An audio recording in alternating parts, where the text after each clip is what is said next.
Ya. Kenapa? Bermain HP tadi. Bermain HP. Nah, pelajaran sambil tidur. Itu sebabnya kenapa kamu bermain-main HP? Barang saya hilang Pak. Pendapatnya hilang. Terus sudah dicari-cari belum? Saya mau ambil di sana yang baru Ya di mana? kata pendampingnya harus sama bapak. Oh iya, betul, nggak boleh asal ambil. Itu hukumannya sudah benar. Nah, selanjutnya kamu sudah ikhtiar nyari belum itu benda yang hilang? Sudah. Berarti ini. Sudah tanya teman-teman yang lain? Sudah. Terus kok tadi kamu saya temukan sedang tiduran bermain HP, itu sudah ngapain? Ya teman. Sedang ya teman. Ya apa jam sekian ya? Keadaan. Tahu nggak kalau saat pelajaran nggak boleh bermain-main HP, tahu nggak? Tahu tuh. Terus gimana besok-besok sebaiknya gimana? Tidak diulangi ya. Karena saat pelajaran itu kalau tidak penting banget tidak boleh bermain-main. Kenapa? Konsentrasi, terus apa lagi? Jobmu jadi nggak selesai ya? Harusnya kamu nyari saya, gitu, menyelesaikan itu, tapi malah tidak, gitu. Kemudian besok gimana? Kamu punya rencana apa? Tidak diulangi lagi ya? Ini nggak diulangi lagi ya? Kan kamu bisa tahan saat istirahat baru gimana? Itu bisa? Ya, terima kasih. Kembali ke kelas ya.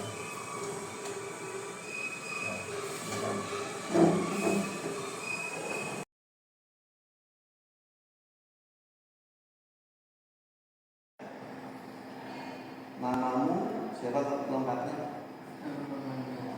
Tahu Roman.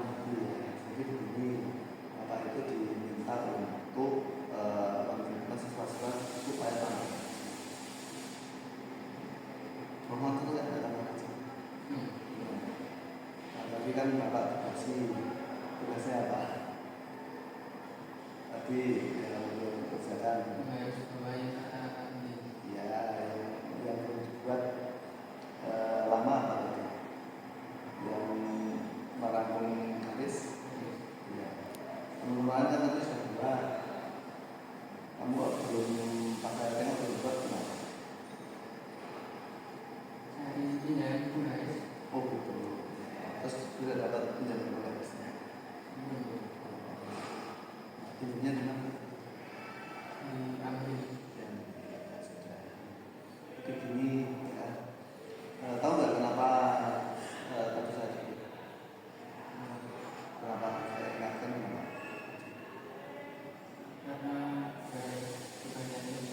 Ya, kalau teman-teman yang lain sudah selesai, nanti kamu belum selesai. Ya.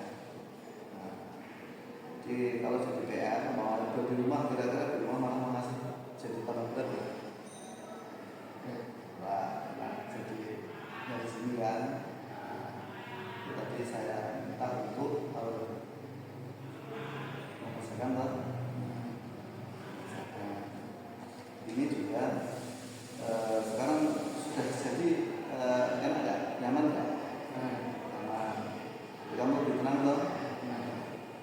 Jadi besok lagi kalau berkumpul di sekolah sebaiknya gimana? Ya, gitu ya. Biar apa?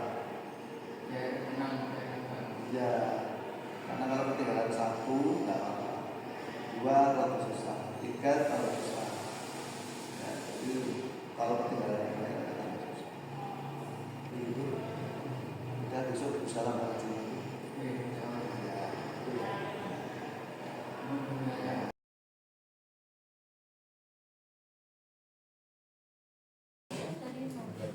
Baik, assalamualaikum warahmatullahi wabarakatuh.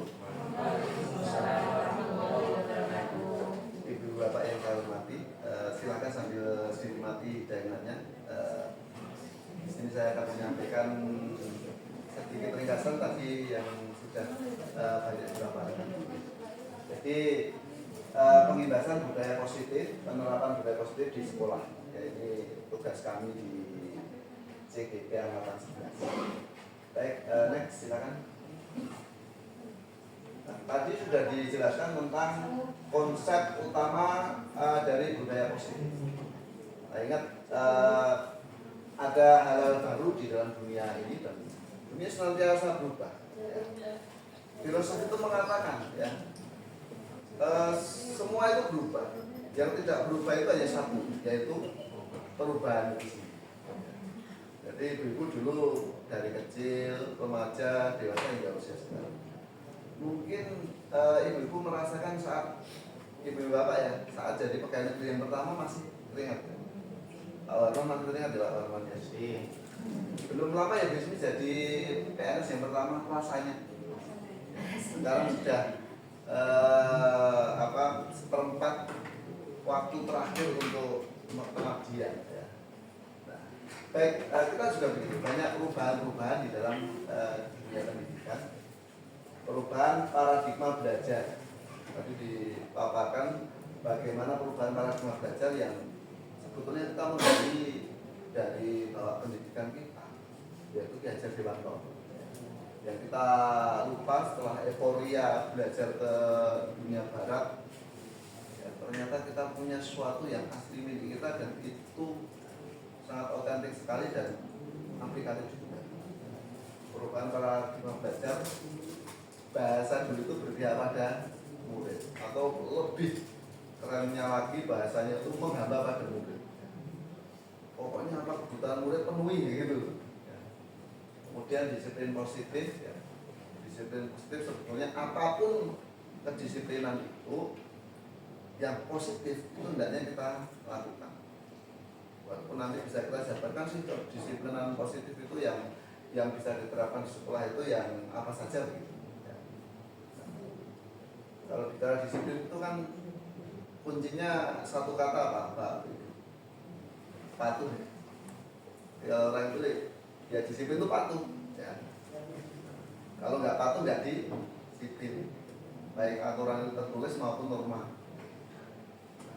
Kebutuhan dasar manusia ya ulasannya adalah sesuatu yang itu menjadi hal-hal dasar bagi manusia. Jadi kalau dia nggak ada ya kurang banget lah dirasakan oleh manusia. Nanti kita ulas ya. Dan motivasi perilaku manusia ya. Motivasi itu kita lihat keramaian di sana ya ada apa ya, kita dari sana lihat keramaian, oh kita mau datang ini. Nah, ternyata di sana ada pentas seni gitu ya. Nah, jadi itulah motivasi kenapa datang ke sana ya. Atau dari jauh di sana Pak Warman ya kita datang karena diawin sama Pak Warman. Ini juga motivasi juga ya. Ternyata saya diawin Pak Warman, mau nggak saya ajak makan tongseng? Wah mau sekali, tidak hanya sekali, berkali-kali kan gitu ya. Kemudian posisi kontrol restitusi tadi kita sudah di Ibu sudah memahami bagaimana tentang posisi kontrol. Guru itu kan manajemen, dia berkuasa penuh pada murid-muridnya. Ya. Tapi bagaimana dia itu melakukan kontrol pada murid itu pilihan. Bahkan murid memandang kita itu juga itu pilihan kita. Ya. Umpamanya Pak Warman ini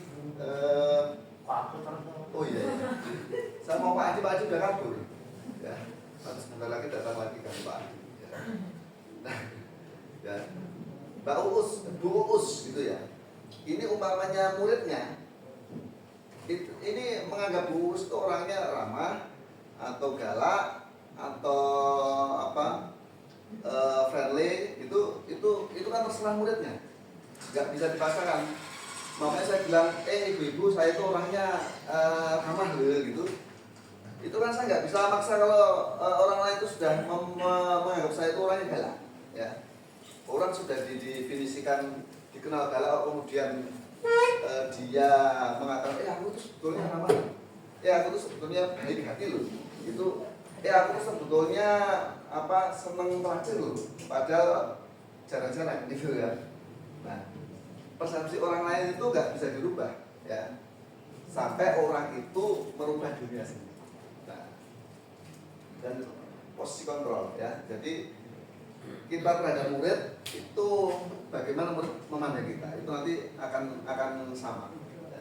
Kemudian keyakinan kelas, ya, itu adalah kalau dulu peraturan kelas buat peraturan gini, ya. Jadi pendekatannya undang-undang. Kamu ngagar ini gitu ya kalau peraturan itu ya. Nah, tapi kalau keyakinan kelas adalah dimunculkan dari perasaan mereka sendiri, ya. Warga sekolah, baik murid, guru, ya sebetulnya semua yang ada di sekolah. Umpamanya kait dengan kebersihan. Sebetulnya kebersihan itu tanggung jawab sinten toh Bapak Ibu. Kita punya tukang bersih-bersih loh, ya. Kebersihan tanggung jawab siapa? Semua warga kan gitu, ya. Logikanya sampah yang kita keluarkan itu adalah tanggung jawab kita, ya. Logikanya setidak-tidaknya sampai di tempat sampah. Awalnya seperti ini, nanti seperti itu ya, saya sini terus ulang. Ini, karena gerakan kanan ke kiri. Nah, umpamanya nanti ada sampah botol, begitu kan? Nah, botol yang isinya kita minum itu kita mau apakan? Dibiarkan atau ditaruh ke tempat sampah atau kita bantu bisa lagi, ya, bawa pulang dimasukkan di bank sampah dijual. Nah, itu tanggung jawab siapa? Ya. Nah, artinya prinsip. Dan keyakinan itu menjadi keyakinan bersama warga sekolah, tapi di hati, bukan wujud yang dibaca itu, ya. Tapi sehingga anak-anak itu sudah menginternalisasi di dalam hatinya. Kalau dia melanggar, sebetulnya dia sudah merasa tidak nyaman, ya. Kemudian adalah segitiga restitusi, ya. Nah, jadi muncul dari mana segitiga restitusi itu? Dari kontrol restitusi, ya. Nah, next mas, kita bahas satu-satu. Pembelajaran dengan paradigma baru. Pembelajaran dengan paradigma baru dirancang berdasarkan prinsip pembelajaran yang terdiferensiasi sehingga setiap siswa belajar sesuai dengan kebutuhan dan tahap perkembangannya dengan mewujudkan profil belajar Pancasila. Oke lah, ini di Indonesia ini banget gitu ya, profil belajar Pancasila. Oke, tapi yang penting adalah terdiferensiasi. Kata kunci terdiferensiasi itu apa, Pak Ibu? Different ya? Beda ya? Apa bedanya dengan sekolah inklusi, Bapak Ibu? Kalau inklusi, kita dulu kan didengung-dengung ya, sekolah yang baik adalah sekolah inklusi gitu ya, yang menerima siswa yang berkebutuhan khusus. Berarti terdiferensiasi itu inklusi bukan?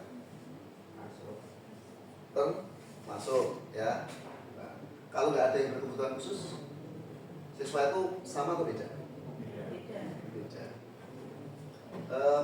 Apa perbedaan yang Bapak Ibu lihat di kelas? Minat, motivasi, karakter, gaya belajar, tinggi rendah, terus perempuan laki-laki berbeda. Ya. Nah, di sini Bapak Ibu ya, kita mengakomodir perbedaan itu, ya. Tapi nanti gimana itu? Kira-kira tugasnya Bapak Ibu memberi tugas anak-anak putra dan putri sama nggak?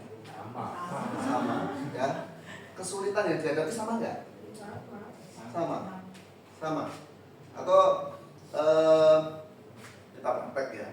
Ada yang terampil, ada yang tidak terampil. Itu Bapak Ibu tahu di pekan berapa? Pekan kedua atau ketiga. Mulai tahu ini anak ini terampil. Jadi setiap megang jadi gitu kan. Ini anak-anak ini nggak terampil, setiap megang nggak jadi gitu ya. Ada yang gitu ya. Jadi umpamanya yang punya Bu Novi itu kan bongkar pasang baut gitu ya. Ini anak yang terampil itu bisa masang, bisa ngelepas, bisa masang. Yang nggak terampil itu tenaganya kuat, tapi ketika masang dol. Ya. Nah, dia, nah, padahal powernya kuat loh, ya. Ternyata bautnya malah putus, ya. Nah, ibu-ibu apa yang di produktif biasanya di kinestetik. Itu anak itu terampil, ada yang gede banget badannya, tapi nggak terampil. Pernah ketemu nggak Bapak Ibu? Ada yang badannya biasa saja, langsing seperti saya begini, ya. Tapi terampil ketemu. Ya. Nah, yang begitu-begitu perlakuannya bagaimana Bapak Ibu? Paksa harus sama nggak? Yang satu rajin, yang satu malas. Ketemu murid begitu, diapain Bapak Ibu? Kita sih pengen semua murid itu rajin, ya toh. Tapi kalau ada yang malas, jangan kalau buat kelompok grup gitu, itu dicampur yang malas sama yang rajin, atau yang rajin semua, yang malas semua. Campur. Yang malas dicampur dengan yang rajin. Tapi kan kalau yang malas dijadikan satu yang malas, yang rajin dijadikan satu yang rajin, nanti kan yang malas biar jadi ada yang rajin. Ini mungkin ya? Belum tentu ya. Yang rajin ketularan malas. Oke, lanjut karena next gimana? Jadi tadi kita sudah pahami bahwasanya murid-murid kita itu walaupun saringannya itu sudah ketat, murid kita itu tetap berbeda karena ada tadi yang putra putri tinggi, besar minatnya, bakatnya. Di kelas 1 loh, banyak guru-guru itu harus memotivasi ulang. Kenapa? Salah jurusan. Ada nggak yang dapat pilihan kedua? Otomotif ada nggak yang dapat pilihan kedua? Karena pilihan pertama terus. Ya, jadi untuk yang di mesin ada beberapa yang pilihan kedua. Kamu kenapa masuk sini? Ya, saya sih dulu milih otomotif Pak. Itu terus akhirnya ya pilihan kedua di sini wajahnya malah situ. Ya, saya kalau gagal motivasi saya panggilkan Pak Pras. Ya, karena yang jago motivasi. Ya, nah, kemudian saya tanya, kamu ngapain kok pengennya milih di otomotif? Saya kan pengen kerja di Astra. Nah, ada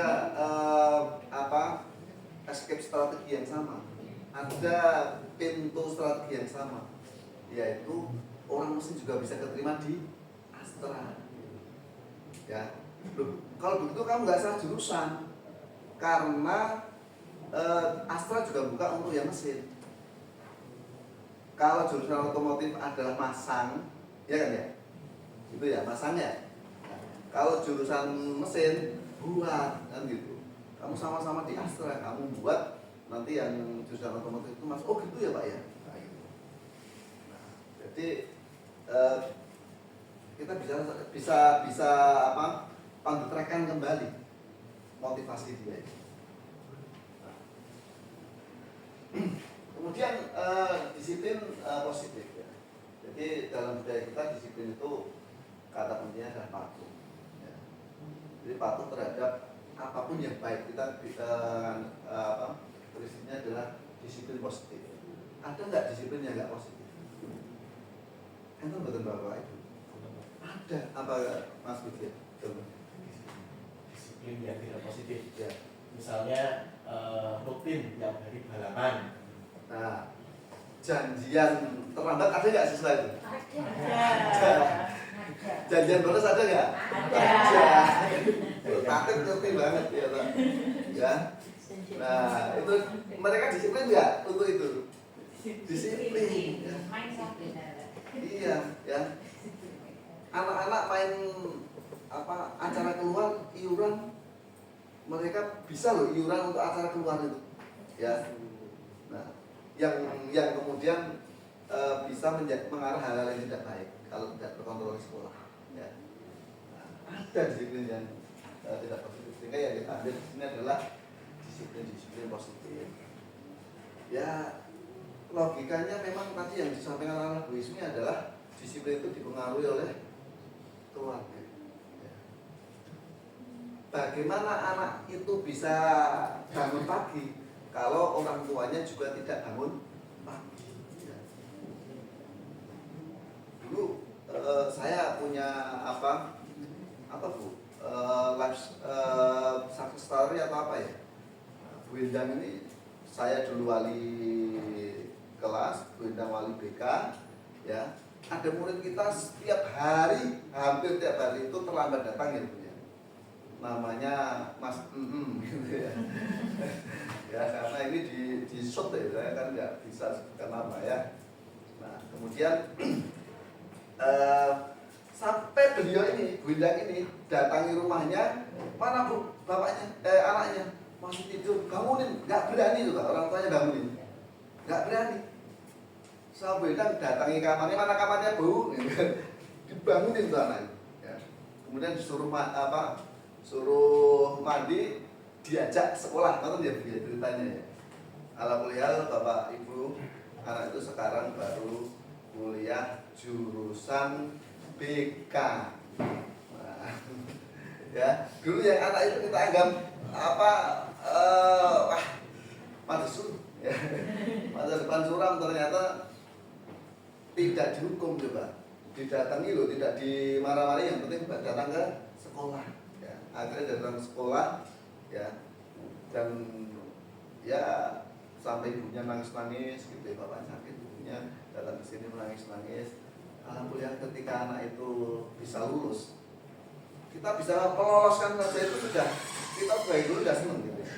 Nah, tapi sekarang terjadi perubahan besar buat dia, tersadar kuliah jurusannya diambil guru favorit beliau BK ya. Nah, lanjut. Jadi disiplin ini adalah kebutuhan dasar manusia ya. Kita juga semua punya bertahan hidup ya, urusannya dengan makan ya. Jadi ada orang itu yang level-levelnya yang penting makan gitu ya. Yang kasih saya adalah tadi diterima ya, teman-teman dalam komunitas disapa itu kan diterima ya, disapa itu diterima. Bahkan penyapaan yang paling dalam kepada murid itu kan manggil nama ya. Jadi murid kalau sudah disebut namanya sama guru itu, dia itu wajah itu kelihatan senang banget gitu. Jadi wajahnya suka sekali. Kemudian penguasaan, dia mau menguasai apa ya. Dia kadang-kadang berprestasi.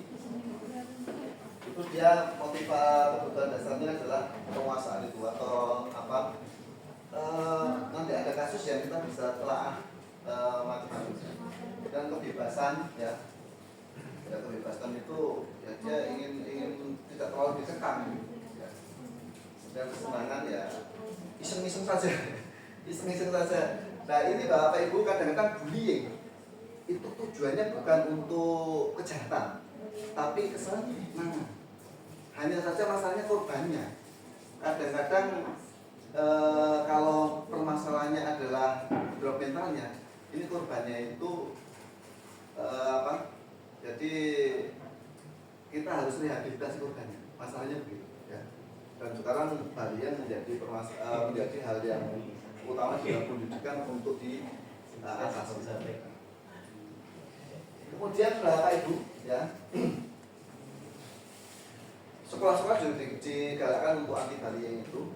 Kita punya hot service-nya enggak ya Bu? Umpamanya ada siswa bullying, dia jadi korban, diintimidasi, itu kemudian lapornya kemana, diarahkan enggak ya dari kita? Kemana kalau lapor?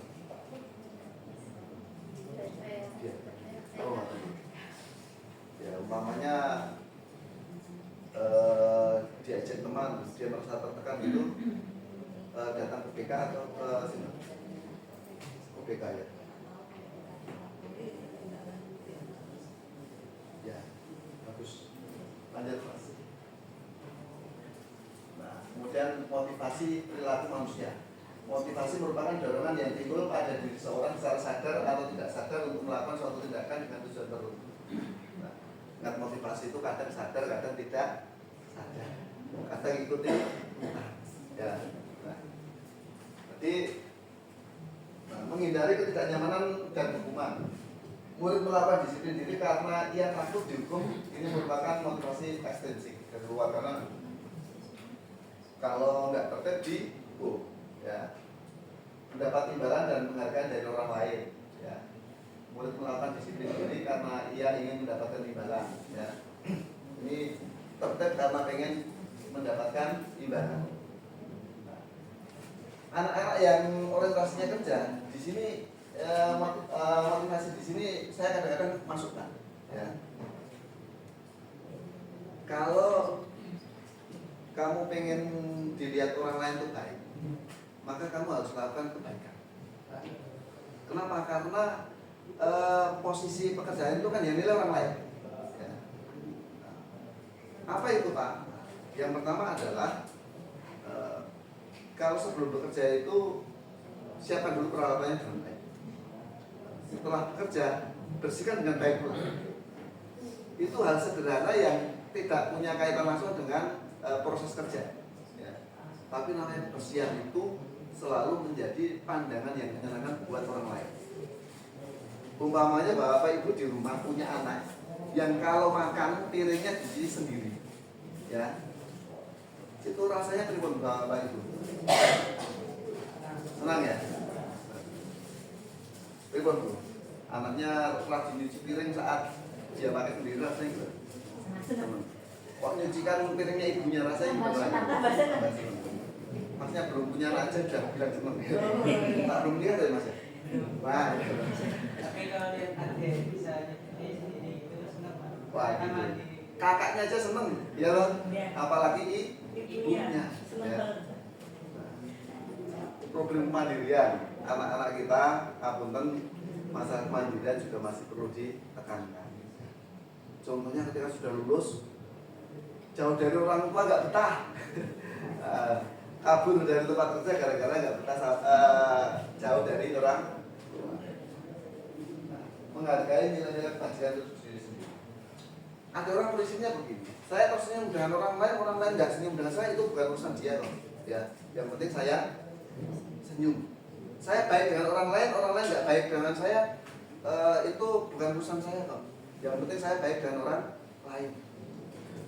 Saya bantu orang lain, itu urusan saya bantu orang lain kok. Dia nggak bilang terima kasih, saya nggak apa-apa kok. Itu ada juga ya. Nah, ya, karena motivasinya sudah motivasi yang paling tinggi. Ya, ada orang jatuh jebret gitu, kita tolong, ya dia nggak bilang terima kasih. Ya bagi orang-orang yang tipe tadi, ya nggak apa-apa, waktu juga kita nolong kok. Bukan cari terima kasih. Ya, tadi level dalam teori motivasi barat itu pun level yang begitu paling tinggi itu. Ya. Kalau kita kan oleh guru-guru ngaji kita kan diajari ya boleh pahala, Allah yang ngasih pahala, jangan cari pujian dari orang, karena kalau kita mengharapkan manusia maka kita akan kecewa, karena orang itu belum tentu seperti yang kita harapkan. Next.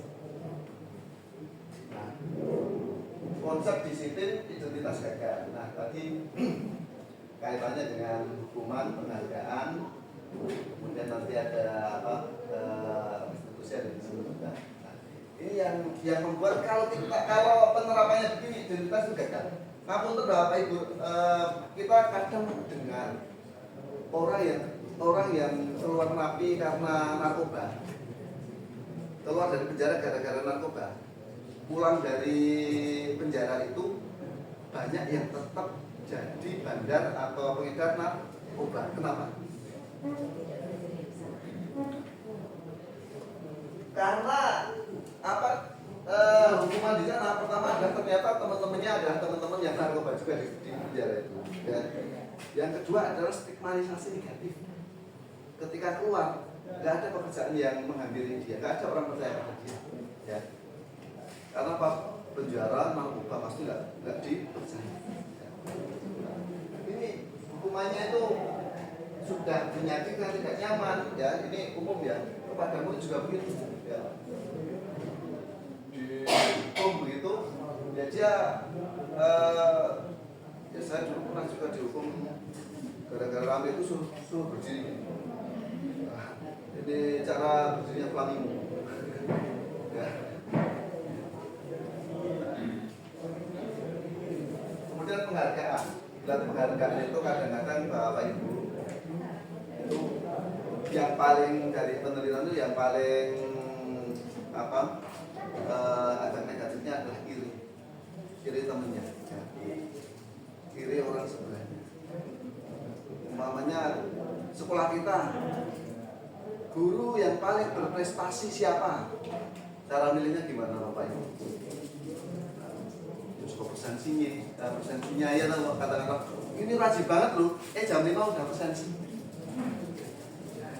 Wah dia menang kan, karena tiap hari persensinya jam 5 ya.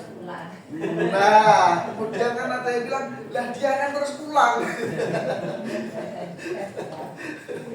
Nah gitu kan, bahkan nah, jadi yang rajin-rajin di sini tuh juga regomnya itu mana toh, gitu kan. Kamu kan pulang males gitu. Ya sudah itu manusia ya Bapak Ibu ya. Jadi artinya kita itu kalau penghargaan itu belum tentu positif semua ya. Lanjut. Kemudian ini ya konsekuensi tadi ya. Orang jatuhkan barang ya konsekuensinya diberikan gitu aja. Ya toh? Orang nggak kerjakan tugas, konsekuensinya mengerjakan tugas itu aja, itu langsung hubungannya dengan konsekuensi.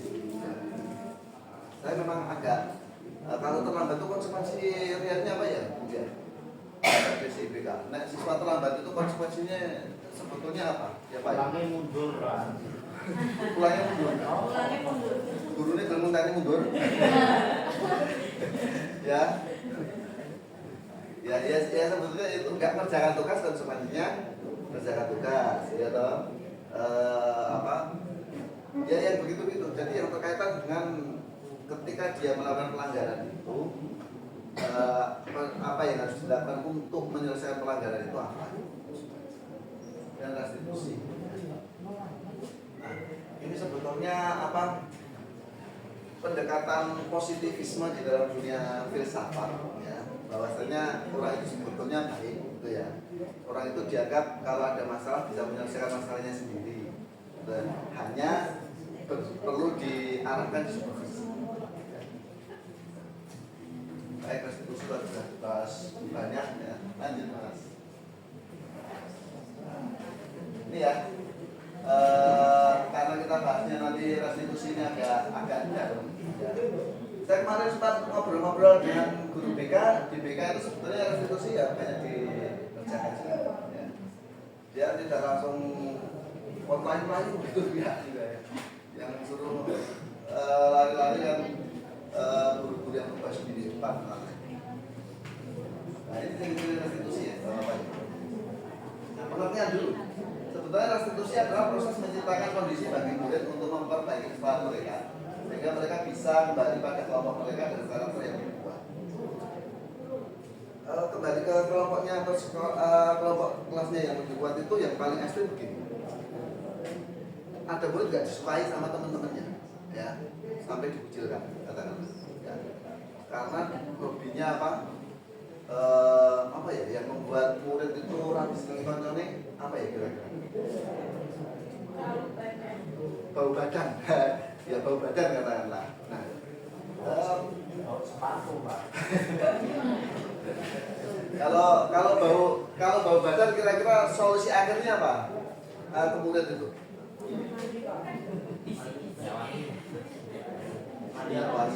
Mandi. Ada ya yang murid yang bau banget ada. Sampai tercium sampai bekal.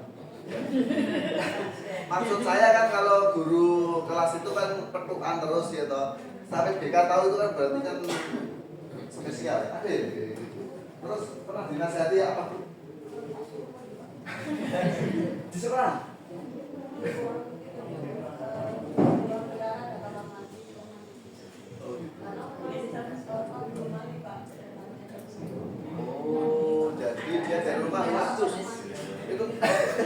tidak pernah atau memang belum Bu? Sekarang sudah mau dibahas. Oh gitu ya.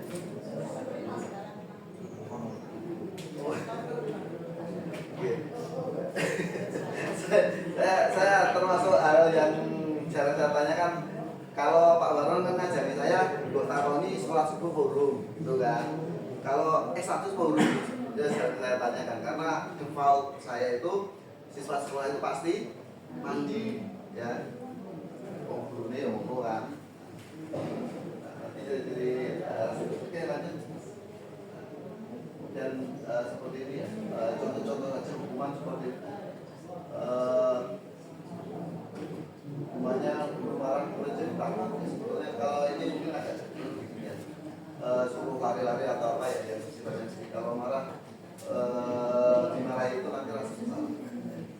Konsekuensi ya, guru memberikan konsekuensi mengerjakan PR saat istirahat, ini juga mengerjakan PR ya. Kalau restitusi itu hanya harus nanya lagi ya. Kelihatannya seperti pekerjaannya psikolog ya, jadi didiskusikan begitu atau coach ya, jadi solusi rugi ya gitu. Nah, oke lanjut mas. 5 posisi kontrol ini untuk guru bapak ya. Jadi tipe yang pertama adalah tipe penghukum ya. Oke. Tipe penghukum, tapi salah sedikit hukum ya, salah sedikit hukum ya, ini ya hukum ya. Jadi umumnya fisik suruh lari, kalau suruh nyanyi itu hukuman bukan ya. Saya kadang-kadang kalau siswa ngeyel itu, kalau siswa itu keterlaluan saya suruh hafalan Quran, apal kayak kulhu. Wah gitu, ternyata ada siswa kita yang kul wallahu ahad itu nggak hafal bu ya. Ya, ayo kamu baca surat terpanjang yang kamu hafal, kata saya. Bu ini apa bu? Ya. Kemudian membuat rasa bersaing, salah-salah kayak kelakuanmu itu. Nah gitu, sehingga dia nggak cukup, memang hanya diam saja, tapi kemudian dibuat dia itu merasa besar. Ya. Kemudian teman ya, temanku, surah kamu tahu, kerja mau lah, ini teman ya. Pemantau dia hanya menyampaikan saja ya, kamu ngapain, oh gini, terus ngapain. Nah ini tipe pemantau.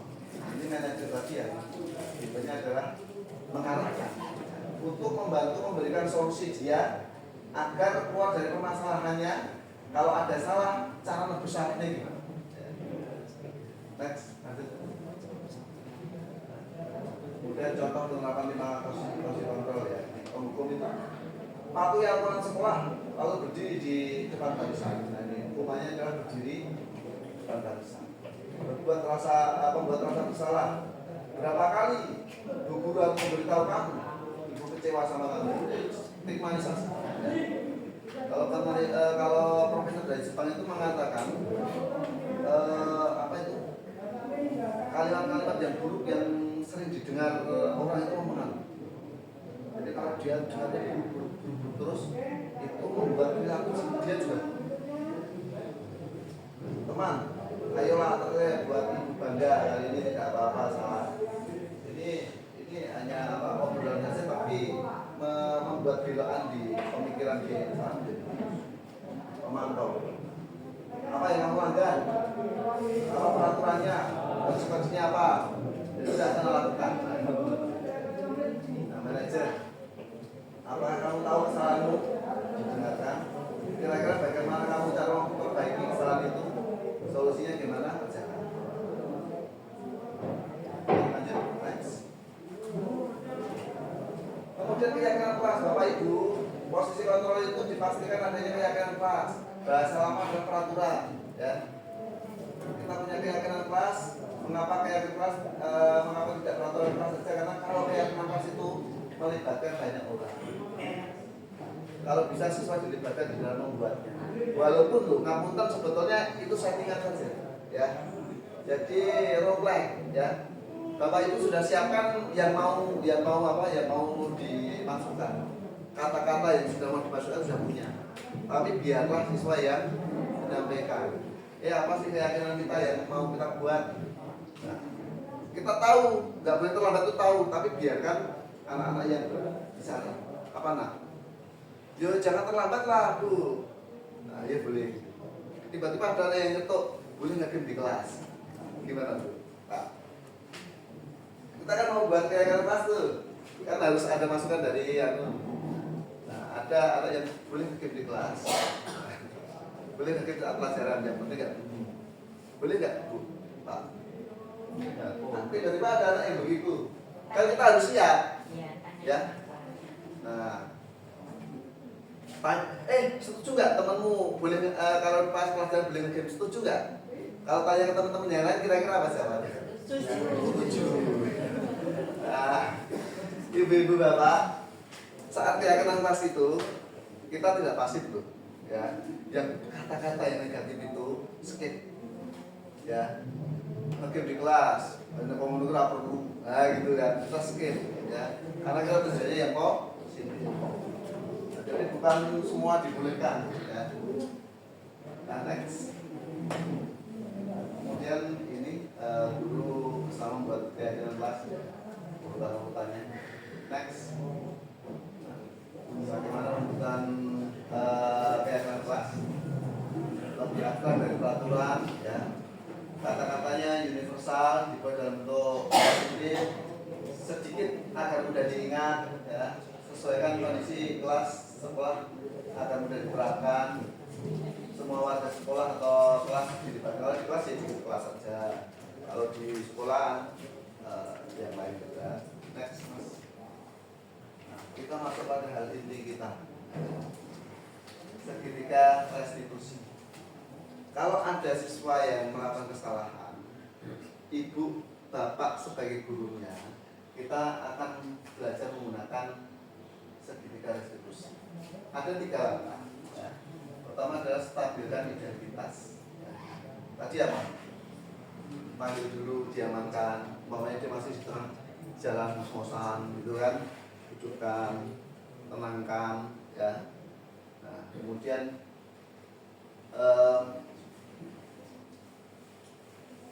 distabilkan dulu kondisinya, ya.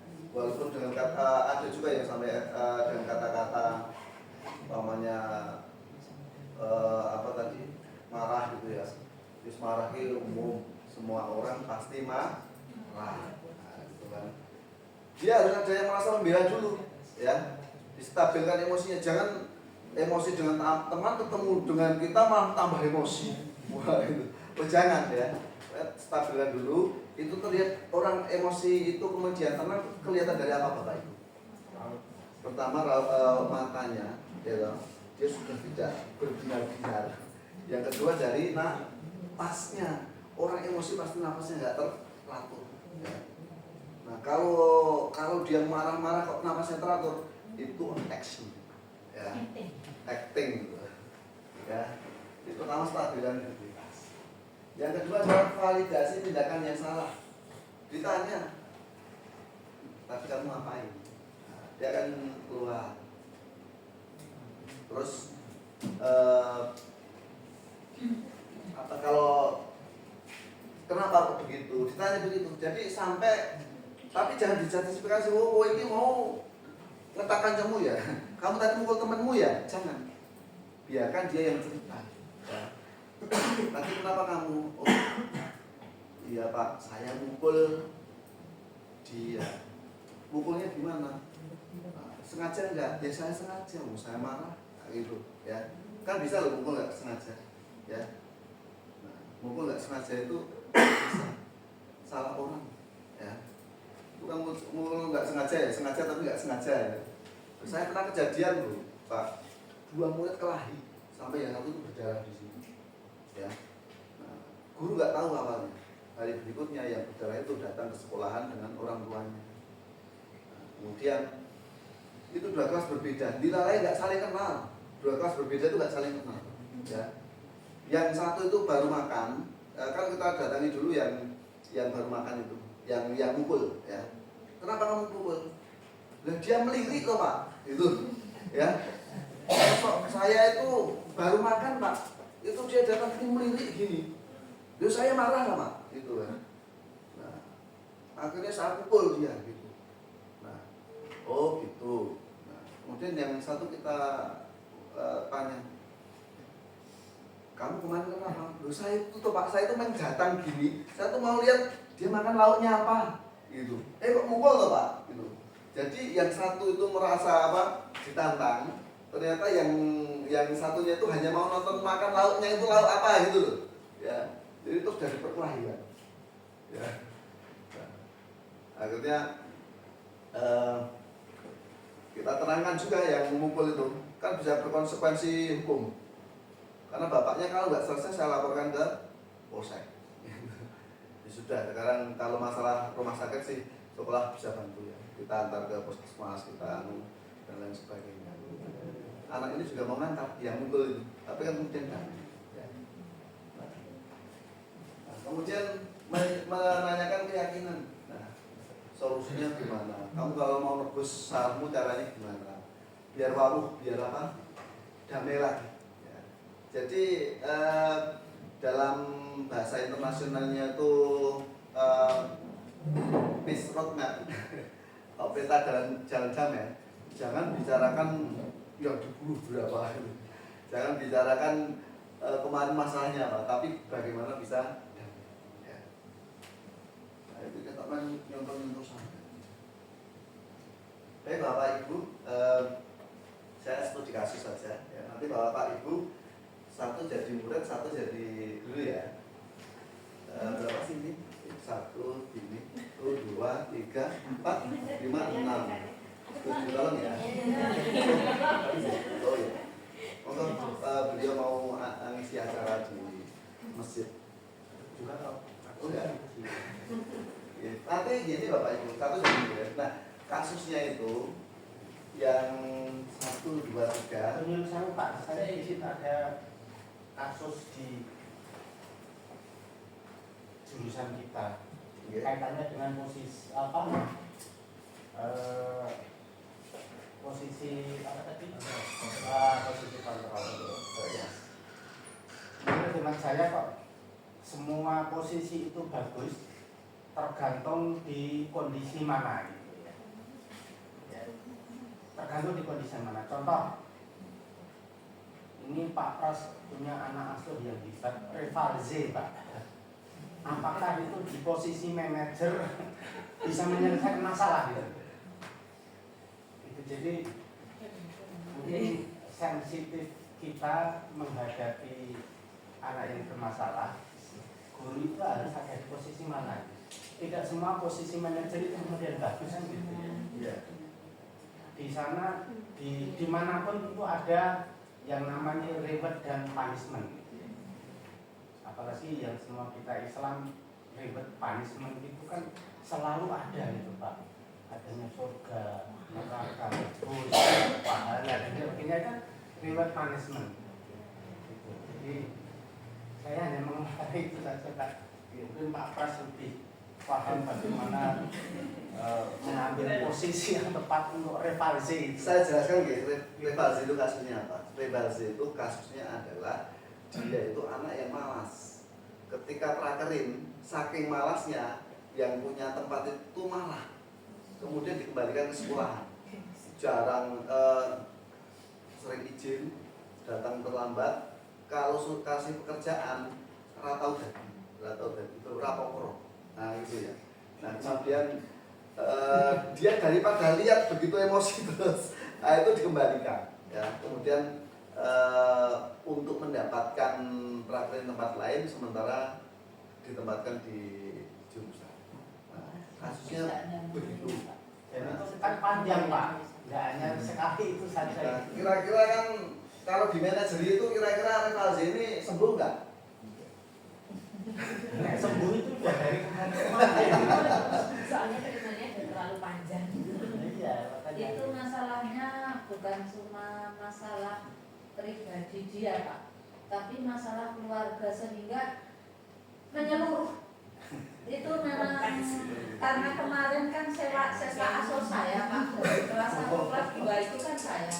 Jadi saya tak paham benar Kalau ibunya cerita tentang keluarga dan anaknya gimana itu saya tahu. Saya dan menerapkan juga itu. Jalan manajeri kan, Iya. kita kan rodo-rodoan gitu. Tapi Kira-kira kalau berubah sebentar kembali lagi. Setelah enggak dengan saya, sekarang dengan Pak Subi kok kembali lagi gitu.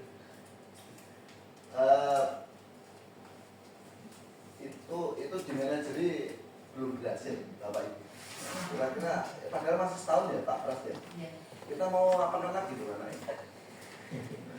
Dibacakan itu tadi ya Pak. Gimana? Hukum ini mau. Jadi dalam kasus ini itu kelihatannya hampir semua tahap dari yang 5 posisi kontrol itu sudah dilakukan. Karena kebetulan saya sudah mengajar kelas 10-nya sudah saya mengajar, kelas 11-nya saya sudah mengajar, dan kelas 12-nya saya sudah mengajar sekaligus wali dan pembimbing praktek kerja. Sejarah itu. Saya udah ini. Jadi dalam posisi penghukum itu awal-awal dulu sudah pernah kita lakukan. Membuat rasa bersalah bukan terhadap kami, tapi terhadap ibunya juga sudah kita lakukan dengan Pak Sugianto. Sebagai teman, wah itu sudah seringan kemudian pemantau akhir-akhir ini. Nah, kalau posisi manajer itu kemarin terakhir setelah selesai dari proses pelepasan dari perusahaan tempat PKL itu kita sudah coba diskusikan dengan Pak Guru kita yang ini yang sekarang Pak Sugianto itu seperti itu. Nah akhirnya untuk yang kita lakukan sekarang itu adalah di luar tahap itu.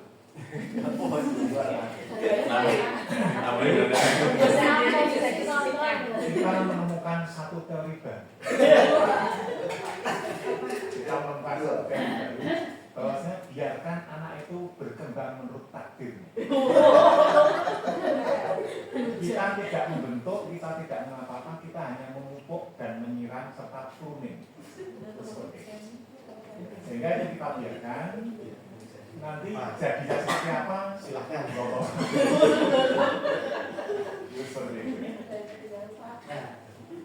Sementara seperti itu kita sudah tidak bisa apa namanya, pokoknya kita biarkan jalan seperti itu.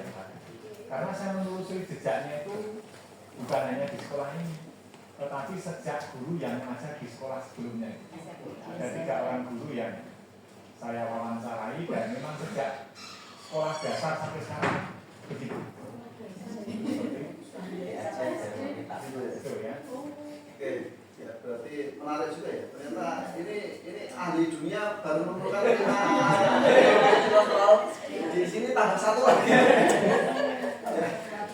Kemarin itu saya ketemu saya konsultasi dengan guru paling senior di Mesir Pak Radio. Pak bocah ini buat tolong disuwuk itu ya. Jangan-jangan ada faktor X gitu. Ya. Nah, jadi ya oke lah ini di luar teori, tapi yang tadi yang disampaikan Pak Pras itu menarik. Tumbuhan itu kalau dipelihara susah biarkan saja. Jangan-jangan malah didiemin gitu. Yang penting nggak rusak tembok ya Pak Pras ya. Oke, Bapak Ibu berdua saja sebutnya ya masing-masing. Oh kasusnya satu saja, nanti mungkin berbeda-beda cara penyelesaian. Saya menemukan murid itu, yang lain itu praktek, dia itu sembunyi agak jauh, kemudian dolanan handphone lagi. Nah, ini tolong diselesaikan dengan restitusi, ya, dengan restitusi, ya. Jangan stabilkan dulu, ya. Ini kan siswa di sana pada praktek tuh teman-temannya, gurunya tuh lihat ada siswa ulang 1 sini, yang mana sih, gitu kan? Wah, baru rebahan di tempat delik, gitu kan, main game, ya. Nah itu tolong direstitusi, Pak, ya. Stabilkan identitasnya, validasi tindakan kesalahannya, kemudian menanyakan keyakinan untuk solusi permasalahannya itu bagaimana, ya. Oke, berdua. Ini sebagai gurunya. Sweet saja.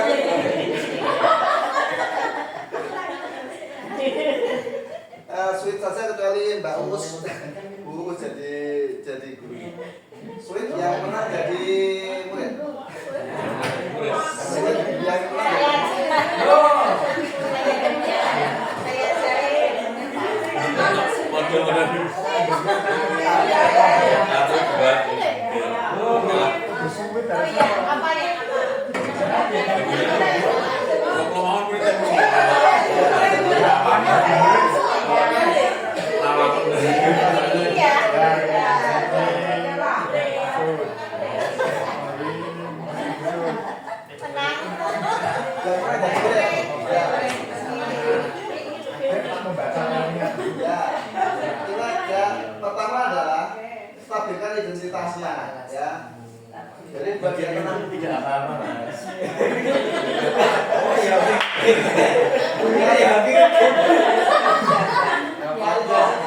salahnya itu.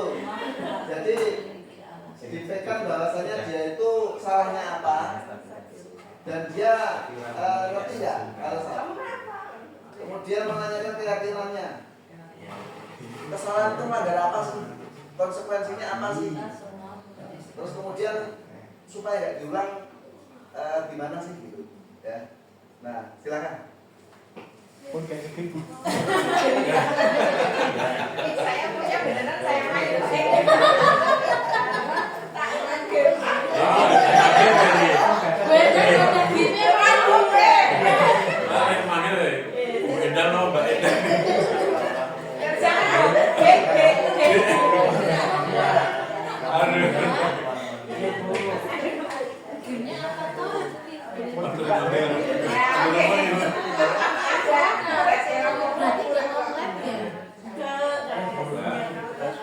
Ayo Asuti, kamu baru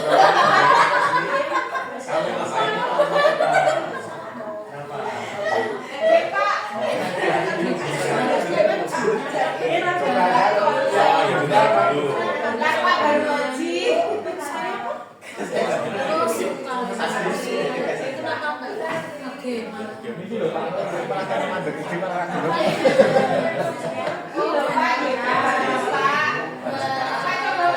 Oh ya, itu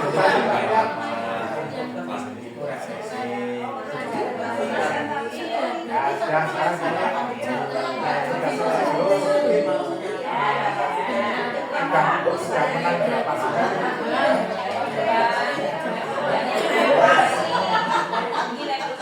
Ya karena sudah ini kan berarti sudah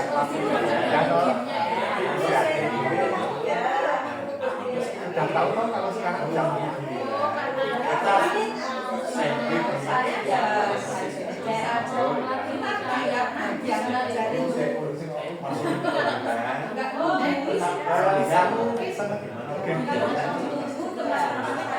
Apa? Kamu bisa sekali.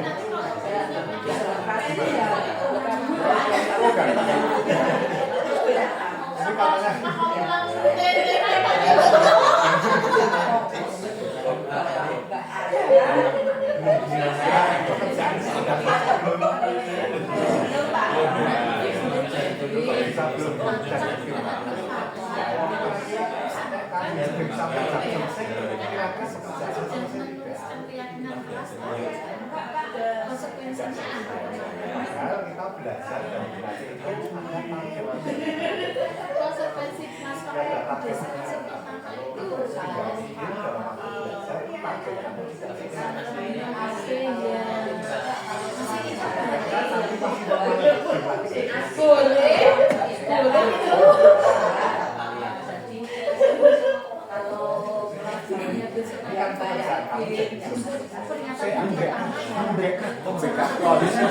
jaga jarak.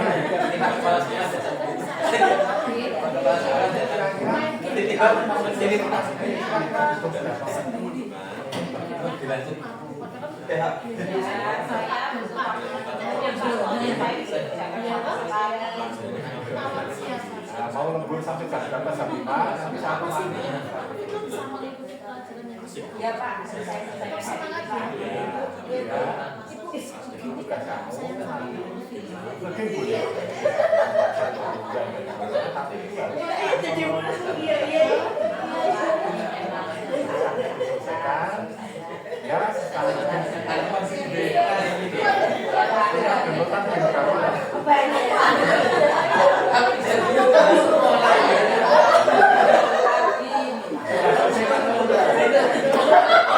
solusinya mau ditunggu praktek sampai malam.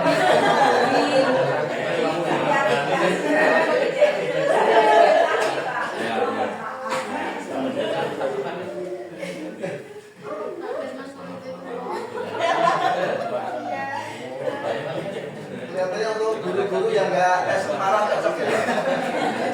Yang nggak tes kepala, saya kebetulan wajah marah juga bisa, wajah santai juga bisa juga. Berbilang sebagai penggum, kok ini nanti ya bisa. Oke, Bapak Ibu kita dengarkan. Kira-kira jawabannya nanti sama nggak? Endingnya sama ya kira-kira? Belum tak? Monggo. Bu Yusuf silakan diceritakan tadi bagaimana? Muridnya gimana Bu Yusuf? Tapi kelihatannya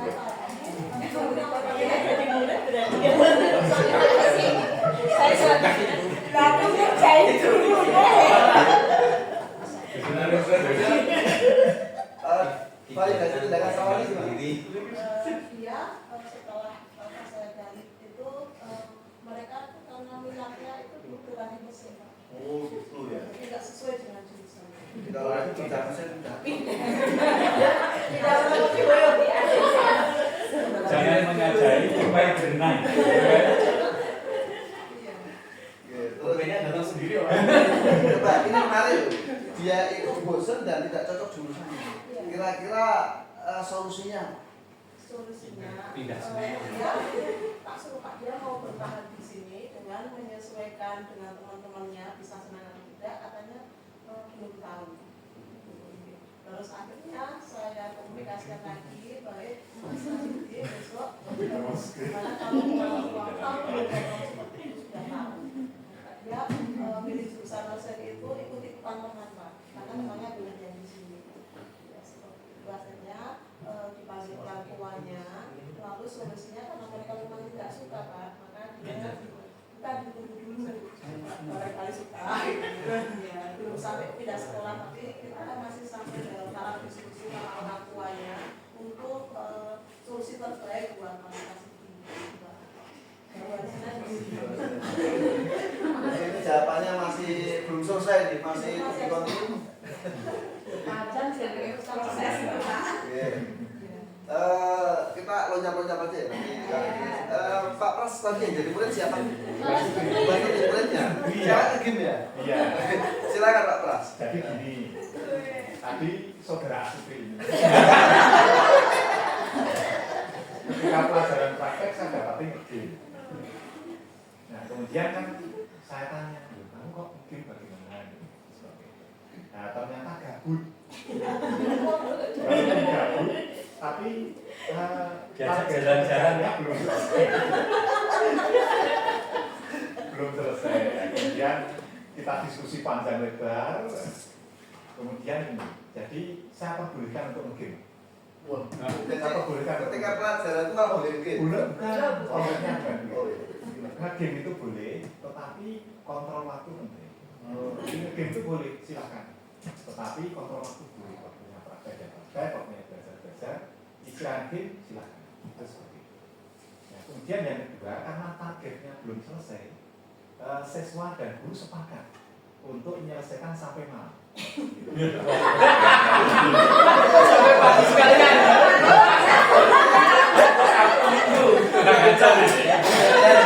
Takdirnya karena job sheet-nya ngikir itu belum selesai, maka akan ditunggu sampai malam gitu. Saya selaku kepala sekolah nggak membolehkan. Karena itu dalam bentuk. Oke, lalu apa? Intermezzo.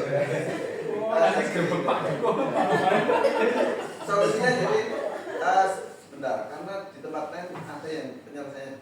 Ya. Di tempat kita ada yang penyelesaian datang hari Sabtu. Ya. Hari Sabtu dia datang menyelesaikan job ini. Kira-kira gurunya datang nggak pas hari Sabtu? Tidak, bukan ke saya.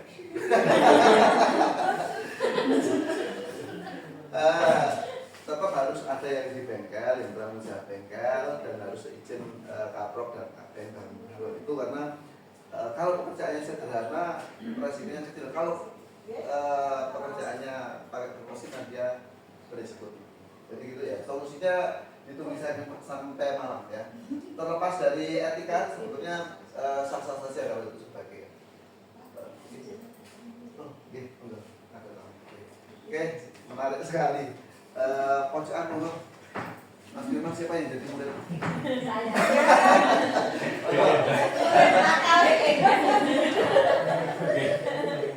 Jadi gini, ketika praktek saya menemui Di Endang banyak. Jadi dia mau jawab game. Nah ketika ditanya mesen. Jadi posisinya mas gurunya yang salah. Jadi mas, gurunya mas, ya kan saya ditinggal gurunya nggak ada. Jadi saya Kok berat juga ya? jadi masalahnya dia nge-game karena tidak ditunggui.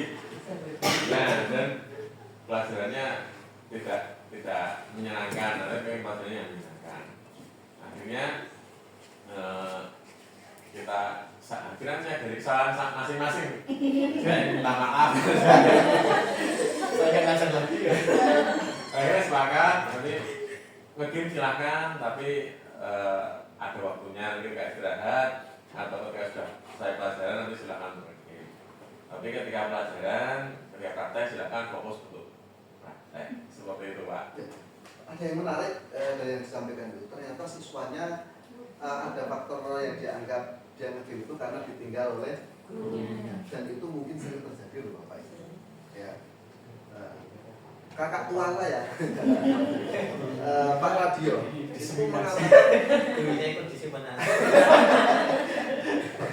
cara mengajar yang paling baik adalah murid itu Pak Radio menekankan dengan segala macam teknologi yang kita sampaikan kepada beliau jawabnya begini, cara mengajar yang paling baik adalah murid itu, kata beliau.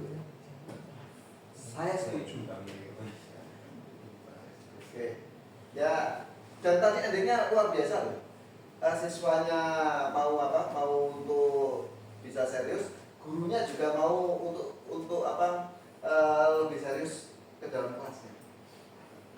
Oke, lanjut dari sini kemudian ke sini lagi mau ke pojokan. Siapa yang saya, Pak. Ya, monggo Mbak Desi. Cewek aja Bu kalau gitu. Ya tadi siswanya kan nge-game di pojok ya Pak, itu Ya. karena alasannya karena juga mesinnya gantian, jadi dia gabut, akhirnya dia nge-game. Jadi terus saya kembalikan ke waktu yang kemarin kan juga ada keyakinan kelas, masih ingat atau tidak? Dia masih ingat bahwa kalau praktek saat pembelajaran tidak boleh mainan HP. Dan tadi juga konsekuensinya apa Mbak Novi?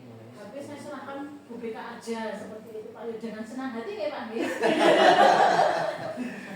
Terus saya kasih tahu intinya kalau pembelajaran ataupun praktek tidak boleh mainan HP walaupun mesinnya itu gantian ya, ditungguin pas jatain. Kalau bisa ya pas konconnya lagi garap-garap, itu ya kalau belum nggak otomatis ada yang lupa. Seperti itu. Terus saya bilang di terakhir, Bu Desi seperti ini karena Bu Desi sayang sama kamu, bukan karena Bu Desi itu marah ataupun benci. Ya, ini ending yang menarik karena gurunya sayang dengan muridnya. Ya, tapi yang jadi problema umum ya, kita koreksi bahwasanya salah satu sumber murid gabut adalah gurunya ya, tidak gurunya meninggalkan kelas. Kemudian ada lagi yang kalau tadi kan yang di sini adalah antrian mesin ya. Jadi mesin satu diantri ini berapa orang gitu kan. Nah, katakanlah mesin satu diantri 4 orang, yang antrian keempat kan masih menunggu ini teman-teman 1 jam 1 orang. Biasanya 4 jam lagi. 4 jam ngapain kan gitu. Dikasih solusi nonton dan nanti terampil kan gitu ya. Nah, tapi bagus namanya apa ini. Oke, dari sini ini Sama dengan gimana? jadi siswa main HP dengan alasan karena nunggu HP-nya. Terus solusinya meskipun belum giliranmu tetap memperhatikan, melihat teman yang sedang praktek supaya pada saat giliran nanti kamu sudah siap, sudah tahu cara kerjanya. Ya, jadi ini baru satu solusi ketika antrian mesin itu pokoknya memaki gitu ya. Kita butuh kreasi-kreasi lain yang nek memaki terus ngomong. Nah, kalau sudah lihat ngapain gitu, kita butuh kreasi-kreasi yang lain ya. Tapi menarik ya. Next terakhir silakan. Tadi saya menemui Mas Ujat itu ya Udah masuk.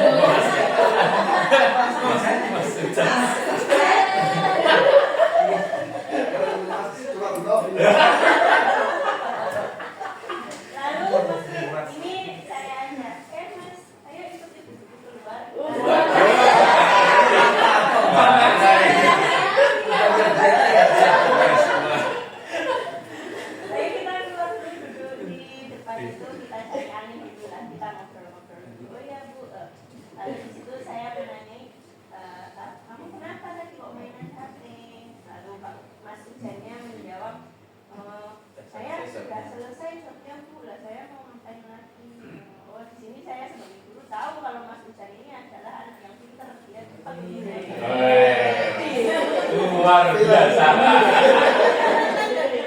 Oh ya, di sini lalu saya punya ide untuk gitu ya, gimana kalau kita belajar ini yuk untuk pengayaan biar kamu tambah ilmunya. Jadi yuk kita masuk lagi kelas, nanti saya ajarin tentang materi ini.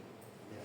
Ini siswanya rajin, lebih duluan, ya. Yang tadi antri paling belakang, ya toh. Agak beda terapinya, ini pengayaan. Yang tadi buat nonton gitu. Oke Bapak Ibu, next Mas. Nah ini kasus siswa yang ini menunda-nunda persoalan, yang lainnya ngerjakan dia nggak kerjakan sampai mau selesai itu dia baru gitu. Next. Nah ini yang minor dan mirip tadi ya, bosan ya. Next. Stephen R. Covey ini The Seven Habits ya, sangat terkenal beliau, walaupun saya belum tuntas baca bukunya. Nah, dalam hidup kita bisa memilih situasi yang kita tidak bisa memilih situasi yang kita hadapi, tetapi kita bisa memilih bagaimana kita bereaksi terhadap situasi itu. Ya. Jika kita ingin mengubah perilaku kita harus terlebih dahulu mengubah paradigma kita. Nah, kenapa sih rajin itu penting? Yang penting kan paradigma itu. Taat peraturan itu level berikut. Satu-satunya cara yang benar untuk mengubah ini adalah dengan mengubah cara berpikir kita dan berperilaku secara konsisten. Jadi acek. Oke Bapak Ibu, terkait dengan budaya positif ini demikian yang bisa saya sampaikan. Terima kasih atas atensinya. Mohon maaf bila ada yang salah tutur kata yang saya sampaikan. Dari saya cukup sekian. Assalamualaikum warahmatullahi wabarakatuh.